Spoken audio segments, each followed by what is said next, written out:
Welcome to Intentional Excellence, Elevate Your Life podcast. I'm your host, Candice Ruggiero. You've just stepped into a space where purpose meets perseverance and where we celebrate the power of rising after life tries to burn us down. This is a brand new series, Burned, Not Broken. Struggles faced, strength found. In this powerful series, we will open the door to real, raw, and honest conversations, stories of heartbreak, trauma, and loss, and most importantly, stories of rising, reclaiming power, and living with intention. Tonight's guest is a woman of incredible depth, purpose, and resilience. Alma Collins Thomas is a multifaceted professional with a broad spectrum of skills and achievements. She holds the titles of an ordained minister, educator, motivational speaker, playwright, and author. Alma has earned two Bachelor of Science degrees, one in human services with a focus on children and families, and another in Christian studies.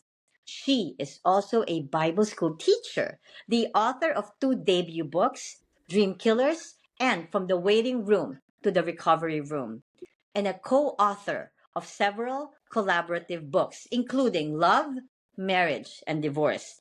Alma is also a devoted mother to two children, Sabria and Tysean.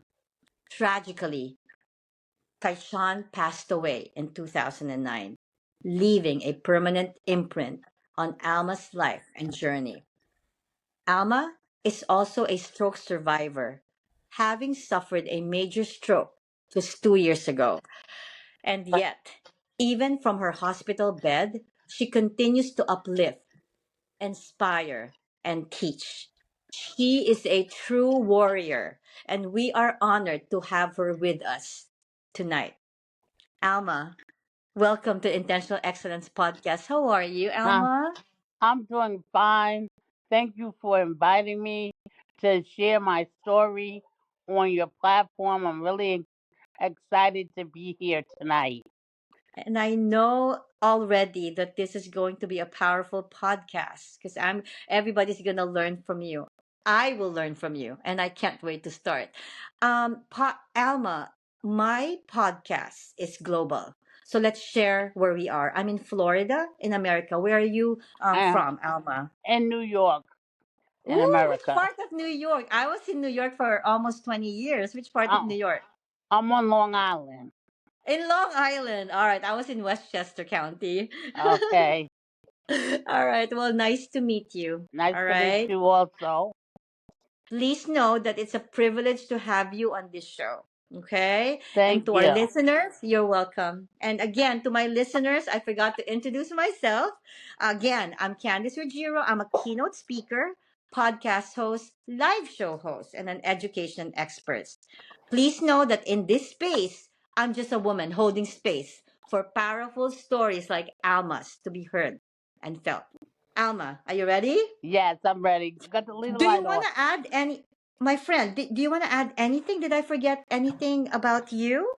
No, but I just in my secular job, I taught Head Start for 32 years, 3 and Okay. 4 year olds, and I just retired when I had my stroke. Okay. Well, first of all, congratulations that you retired. And second, please know that my heart goes for you. You are in my prayers for full recovery. Thank Okay. you. All right. I know it's been 2 years, but I hope you're hanging in there. And Yes. I mean, you're here. You're here sharing a story, and I can't wait for others to know your story. All right, Alma. Thank you.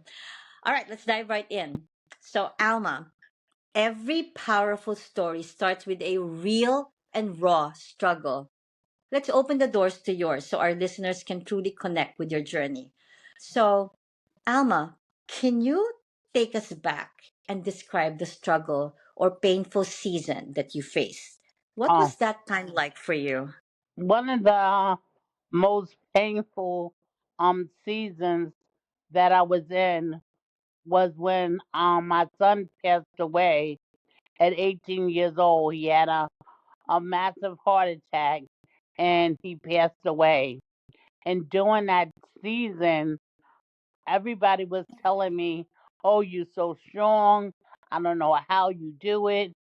So on the inside, outside, I appeared strong, but on the inside, I was slowly dying inside. And one day, I just woke up and I was like, I can't live like this because in April, he died on February 13th.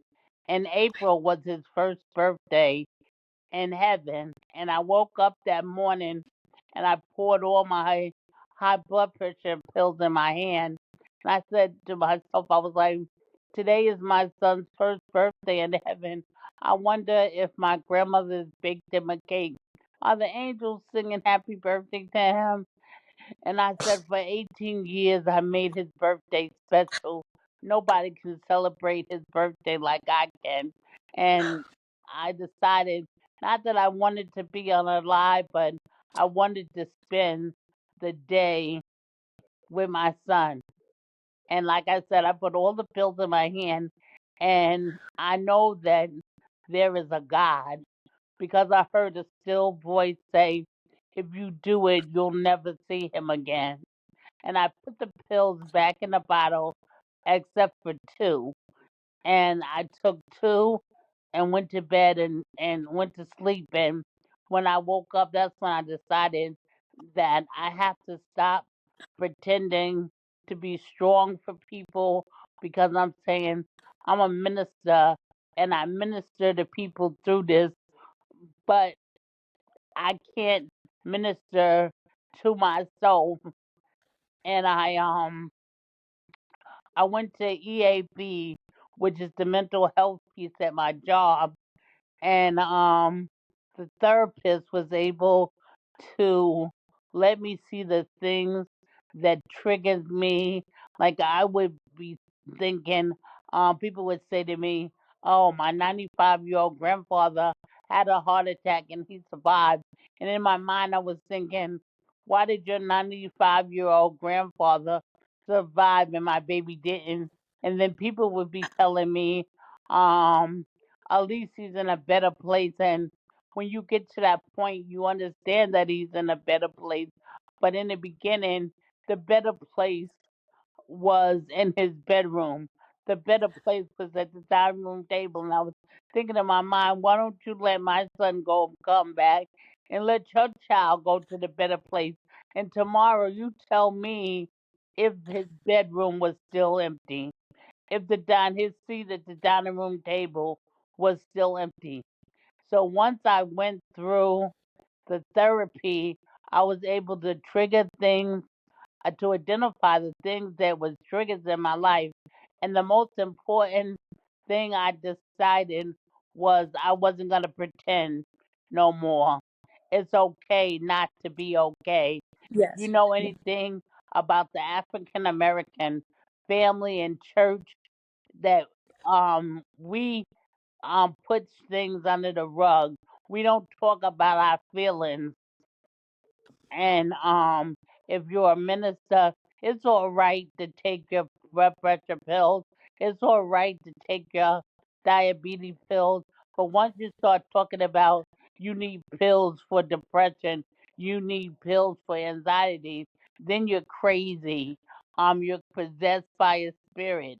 We're gonna pray and pray this out of you, but the truth is sometimes you need a little bit more than prayer. Yes, prayer works in conjunction to your anxiety pills, your depression pills. Just like your physical health is important, your mental health is just as important. So at the end of that season, um, I started a scholarship fund in my son's honor. It's called the Tysean Friends and Scholarship Fund. And to date, I've given out 17 scholarships to African American males that have been accepted to college and they might need help with their books or whatever. And, that's the way I keep my son's legacy alive because he loved education and he learned learning. So that was a way that I turned my pain into passion. And then my story doesn't end there.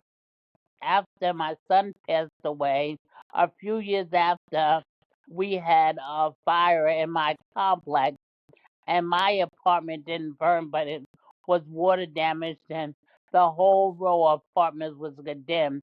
And I found myself homeless, and I went through the system, and they placed me in a bed bug hotel. And I was thinking that people that don't have a choice have to stay here, but my mom has a 1 bedroom apartment, so me and my daughter stayed there until I found something, because I just couldn't um sleep in the bed bugs and all of that, the Of shady course. people staying around.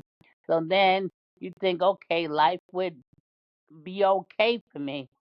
No. While I was in a temporary place, I made a permanent decision and I got married. And before we got married, he was a prize. He was in a gift box, all wrapped up.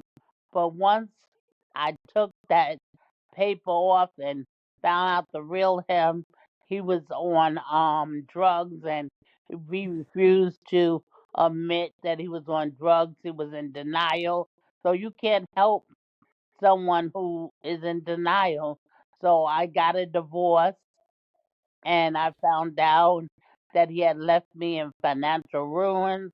All the things that he was supposed to pay, he didn't. Then after that, I had this massive stroke. What year was that? When was this? This massive stroke was in 2021, and I spent 2 years in a nursing home, and now at home in my bed.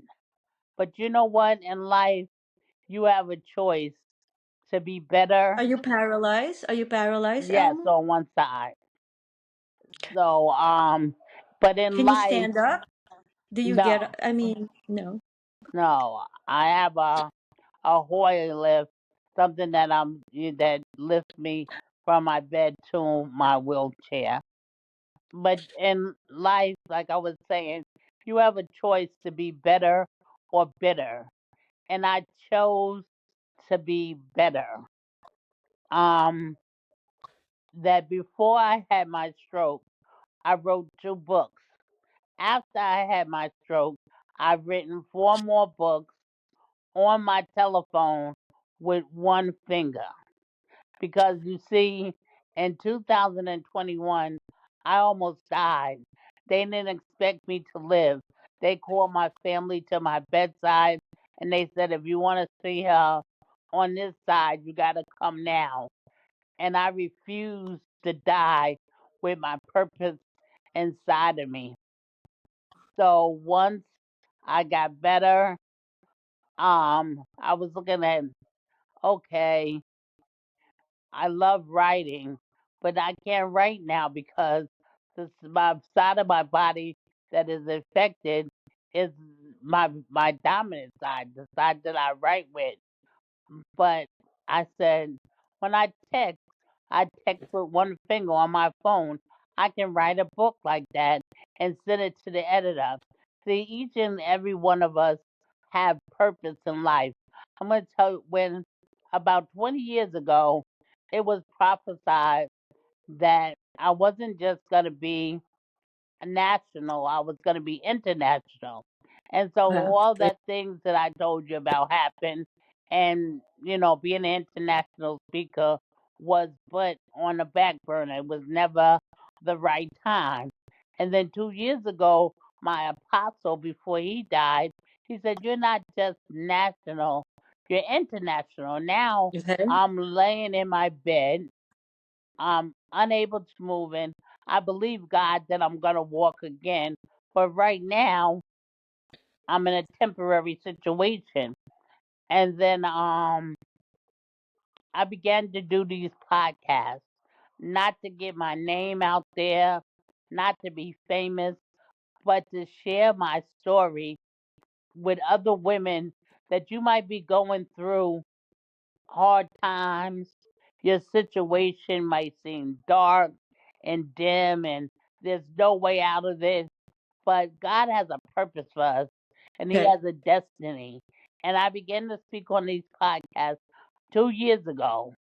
And in 2 years, I've spoken on over 400 podcasts, Wow. conferences, and seminars right here from my bed, right from the place where I thought it was all over, right from the place where I had threw in a towel and said, I'll never preach again, I'll never teach again, I'm just going to lay here. And I decided, like I said, that I was going to be better. I was going to live my best life, and I was going to tell people that no matter what you've been through, your current situation is not your final destination. God has a purpose for our life. We're purpose for greatness. We all have an assignment to do, and that assignment may not be pretty, it may not be comfortable, but it's necessary. My pain was necessary for me to get to this point that I am in life, that God wants to use me to inspire people that in this condition that I'm still dreaming my best life, that you don't Right, have to right, right. give in, you don't have to throw in the towel, that you still have purpose, you still have greatness in your life. The cemetery is full of unfulfilled potential, dreams, and visions, and I refuse to die with my dreams inside of me. As a matter of fact, I like to compare it like this.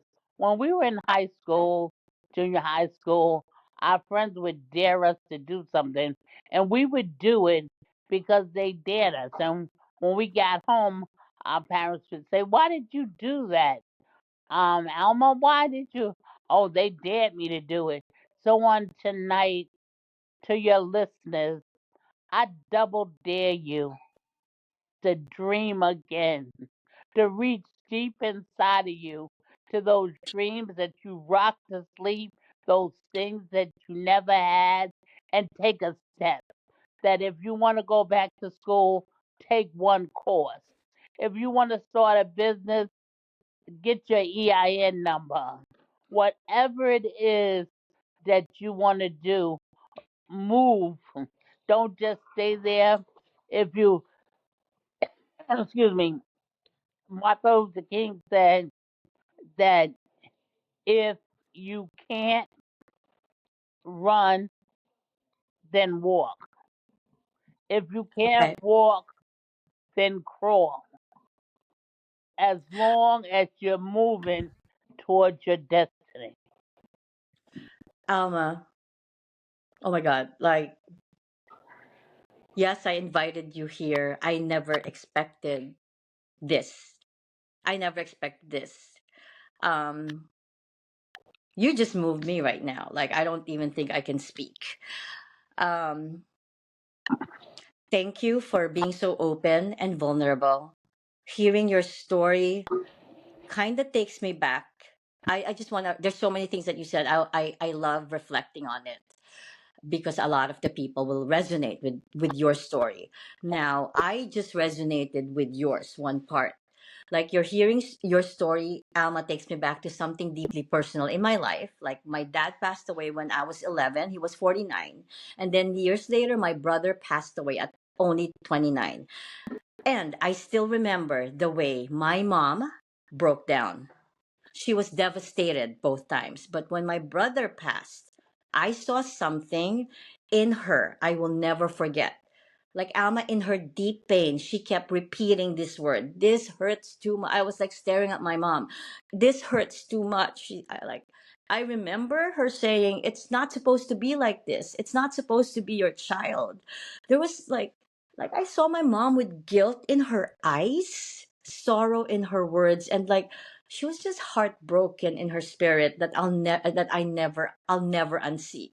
So like listening to you tonight, I just want to acknowledge how deeply painful that loss must have been for you. And really, I just want to thank you for your courage to share it with us. I have three children, 26, 19, and 18, and I don't know what to do if something happens to any of them. Like my baby girl is 18, and like when Tysean is 18, like that's the prime of his life. Like what is he? Is he in high school, senior, or college? I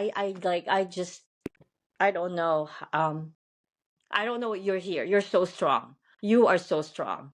Despite the thing that you went through, just the issue, just losing Taishan alone should have broken you. But look at you now. I did not imagine you to be in your bed when I turned on my camera. I did not expect this. And please know that I appreciate your strength. I appreciate you being here. I'm sure it's a little uncomfortable with your situation, but no, you're making it happen. You're making it happen. And Alma, struggles have a way of rippling through every area of our life. Mm. And I know that everything that you mentioned deeply impact you. Can we go back? I don't want to relive the memory, but I just want to ask you, how did that struggle affect you emotionally, mentally, physically, or even your relationships and sense of purpose? Like, what really hit you the most? I know you're so strong now, but what was the hardest that you really like felt like you were losing it or this was too much? That most of my friends have children the same age, and before Tysean passed away, we used to all hang out together, have birthday parties, graduations, and all these things they were going through. He would have went through it had he, not been forever 18. And that was the hardest part, seeing other people graduate, seeing other people get married, and seeing other people having grandchildren, and know that I'll never have a grandchild. I'll never see him get married. He wanted to go to law school, and he was accepted into a pre-law program at Hofstra University, but I never got a chance to see him walk across that stage, be a lawyer. So those are the things that trigger me. And even now, today, that I see his friends doing different things. And every once in a while, I wonder what if he wasn't going too soon, what could he have become? What would he be doing now? So that was my hardest struggle, is seeing other people graduate and all the things that he never was able to do.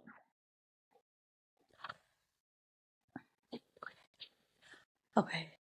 That's tough. That's tough. Um, let's go. There's often a turning point, right? That moment where you choose to fight back instead of give up. Mm. Let's explore that part of your journey. Was there a moment when you decided like, when was that turning point that you weren't going to let this break you? The death of Taishan, your stroke, your husband leaving you with financial setback, and like when was that time when you said like, oh my god, like I can't take this anymore? What was that turning point that you finally said that no, I'm gonna get through this? Like, and what steps? Because I know you are going to help others, maybe help them move past whatever struggle. What steps did you take to start overcoming it? I know I heard so many I heard so many of your celebration despite what happened to you, but let's go back and tell me, just when did you decide this is not going to break me? Well, I've had moments, several things, identifying things that told me, first of all, after Tyson died and I went to mental health and was dealing with my triggers and stuff, I was like, I'm not going to let this break me. that he would have wanted me to go on and leave a legacy. So once I started the scholarship fund and in his name, that was a turning point when I was in a nursing home and I was hours away from my family. My family couldn't get out there every day and I felt like I was so alone. And like you said, I'm a minister, so Yeah. I called on God. I said, God, I need you to show up. I need you to show out when I'm about to give up. I'm about to let go. How much more could I go through? I lost my child. I've been through a divorce, a fire. Now my body, I can't move. I can't take it no more. And I began to pray and I began to say affirmations. I am special. I'm destined for greatness. This is not going to break me. And every day I would make affirmations and I would pray and tell God, I need you to heal my mind. And the one thing I told God that He did, that when I had this stroke, it was so massive that most people they lose their cognitive skills, they lose their speaking skills. And I said, God, you could take away my legs, you could take away my arms, but always continue to let me have a voice so that I can tell of your goodness, that I can tell people that I never would have made it without you, that other people rely on anything, on other things, but I relied on my faith to keep me going. I said, God, you brought me through the loss of my son, which is the hardest thing.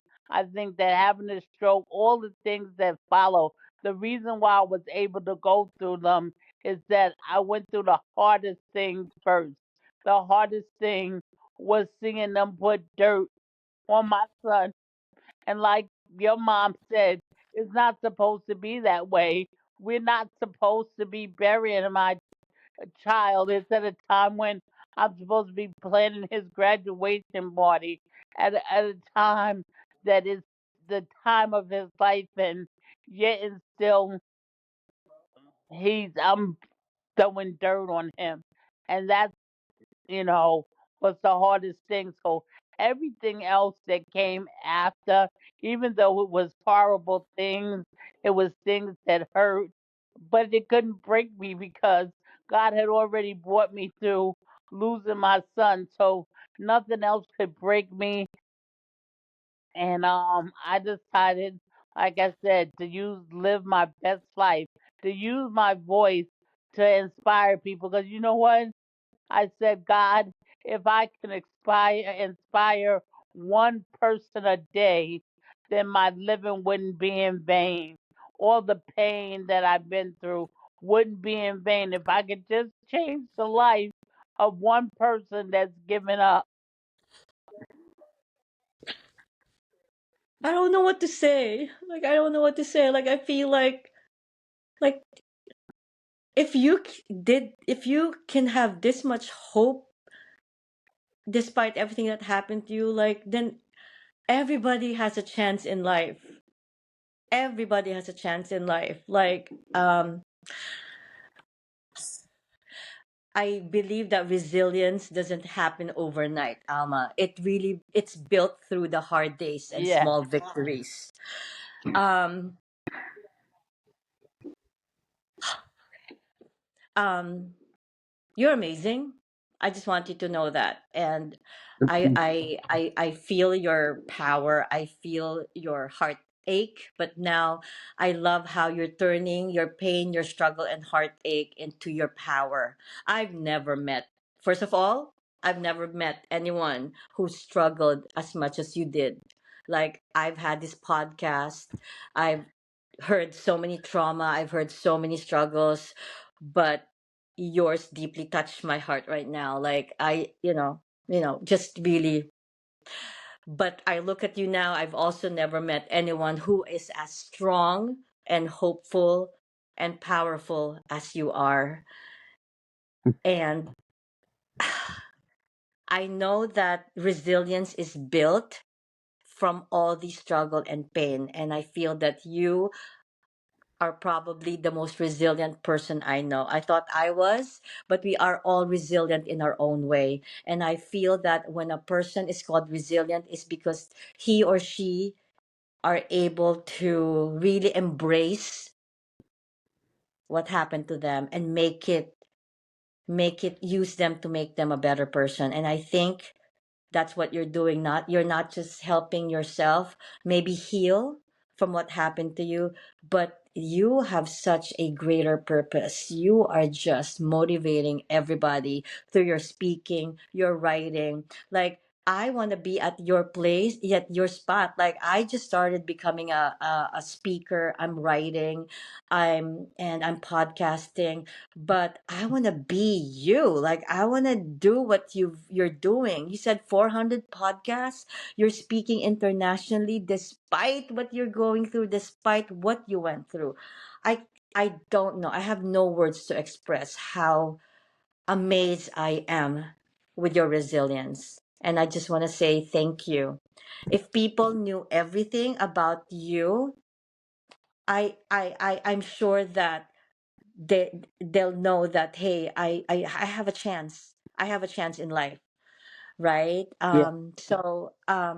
Whew, um okay.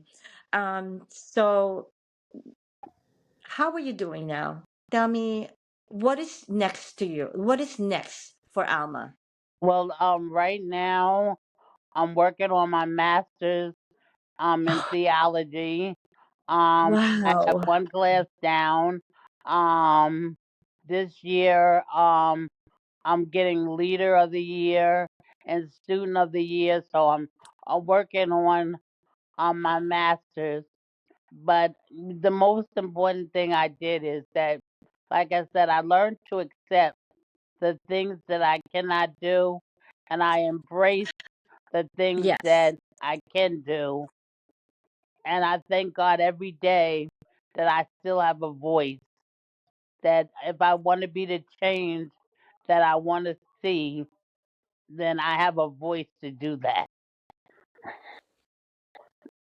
Um, so I feel so deeply with what you just said. I feel that, like you, the reason why I came up with this series is because I've faced deep grief, pain, also financial loss, heartbreak, and if people knew everything I've been through, they might wonder how I'm still standing in front of this mic, this camera, smiling, sharing, and pouring into others.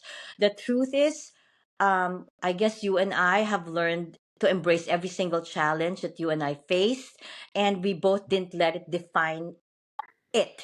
Like, we made sure that we didn't have bitterness, and I actually used whatever I went through as my strength. So everything that I went through in my life, last year 2023, my husband passed away, which was also unexpected. He was only 57, and that also was a defining moment in my life. And I just woke up. That was my turning point. I just wanted to share that one time. Like, I just woke up and said that I'm done with the losses. I'm done with grieving. I had two brothers. My dad. Like, I lost money from like scams. Like, that time when my husband passed away, which was just last year, was my healing. I just said no more. No more, no more losing, no more grieving, no more pain. I needed a change. So that's when I had a complete change in my life, Alma, and I just completely changed my path from being an educator for 30 years. Now I'm doing this, trying to influence others to find themselves the best version. And I am learning from you. Like, I feel like looking at you, wow. Um, I want to be like you, your strength, your resilience. It's something that people should use as a model. Now, Alma, I'm a speaker, you're a speaker. How are you doing it? How are you a speaker? Is it all virtual? It's Can you all explain to virtual us? right now. Okay. That All I'm right. on different virtual platforms, conferences that people have. I'm a speaker on those kind of platforms. And what about your when you wrote your book? Were you also did you already have the stroke then? The last book that I wrote, I already had the stroke, but the last four books that I've written is after my stroke. The first two Okay. that you mentioned was before the stroke, but after the stroke, I've been on several anthologies. I wrote a book on faith. I wrote a book on surviving a stroke. I did three journals. So I'm just with the time that God has given me. I'm just living. I believe that life is like a GPS system. I love Sometimes we make plans that it's just like when you're on a road trip, you make plans on how you're gonna get there, and you make a wrong turn. You don't pull over to the side of the road and say, "I'm not going on my trip anymore because I missed." right, right. No, you put your destination into the GPS and it says rerouting, rerouting, rerouting. Well, all through my life, God has been my GPS system and He continues to reroute me until I reach my I love destination. it. I may not get there the way that I The normal planned, way. but I am going to get there. You are so right. Your GPS, you have your own you have your own path. It doesn't you don't have to be like everybody else. You have your own unique path in life. And guess what? You're probably going to get there faster than the normal everyday people because the resilience that you built because of everything that you went through really fueled you to be who you are right now, to do what you're doing right now. So I'm probably gonna be like running after you, like wait for us, because your GPS is on a totally different frequency right now. I do not know how you're doing it, but please know that I am amazed at you, my friend.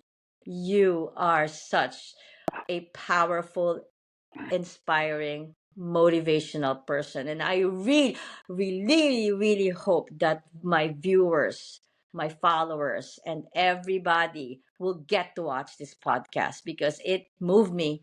And I'm sure it's gonna move everybody. Like I can't even talk. I cannot imagine how one person can achieve so much greatness. And I also admire you for overcoming everything that you went through, Alma. Now, Alma, you stand in your power, and I'm sure that our listeners see how your struggles shape the strength that you live out today. So, looking at your life now, um, what else do you plan to do? I know you want to finish your masters and also um, any other thing that you want to share. You shared so many powerful messages to our viewers. Any other thing that you want if people to understand, people to know, or maybe add more to your journey, Alma? if anybody gets anything out of what I said tonight, dare to dream again. Don't let Aww. your dreams die inside of you. Just dare look at what I've been through. Look at the struggles I had, and I never given up on my dreams. And God has a purpose for every pain that we've gone through. We didn't just go through it for nothing. If you hadn't decided that you wanted to pour into people, that once you face one of your greatest losses and you didn't give up, God has a plan for your life. This is all a part of God's master plan for your life, and you're going to reach thousands of people and give them hope because there's a lot of people that been through just little things and they gave up.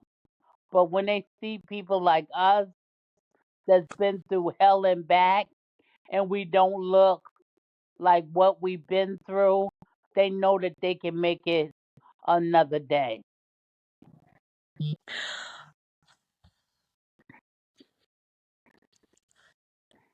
I love what I'm doing. I love being a podcaster. I love featuring people, like everyday people that went through defeats, struggles, and celebration. This isn't just a job for me, it's a calling. I've embraced this path to help others see what's possible. Please look at my friend Alma here and know that anything is possible, no matter how broken you might be feeling right now. Broken And crayons, broken crayons, still color.